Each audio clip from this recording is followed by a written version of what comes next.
Je ne suis pas très étonné de ces chiffres. Je crois qu'un des premiers points qui les explique, c'est les délais pour obtenir un rendez-vous. Ça devient véritablement problématique. Et bien évidemment, c'est étroitement lié à une démographie médicale qui est en berne, si on peut s'exprimer ainsi. Pour obtenir des rendez-vous dans certaines spécialités, je pense à l'ophtalmologie, je pense à la gynécologie, et aussi un sujet qui nous est cher à tous les deux, c'est la pédopsychiatrie. C'est un véritable parcours du combattant. Et ça, rien que cela explique le sondage, à mon sens. Vous n'êtes pas étonné, mais c'est quand même incroyable qu'en France aujourd'hui on en arrive là. Oui, alors après, la qualité des soins proprement dite, je ne pense pas qu'elle soit véritablement en cause. Il serait peut-être intéressant de reposer une question qui revient souvent dans ce type de sondage, c'est la confiance qu'ont les gens en leurs médecins, que ce soit médecin généraliste ou médecin spécialiste. Et à mon avis, cette confiance est toujours assez importante.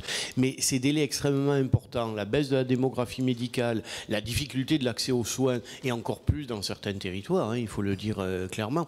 Quand je dis certains territoires, immédiatement on pense à la ruralité, c'est pas aussi simple que ça. À Marseille ? À Marseille, qui n'est pas véritablement un milieu rural, c'est certains quartiers où les médecins, disons-le clairement, ne veulent plus exercer pour un certain nombre de difficultés liées à l'insécurité et à la qualité de vie et de l'exercice. Alors Alain Milon, explication, vous n'êtes pas étonné, mais qu'est-ce qu'il faut faire ?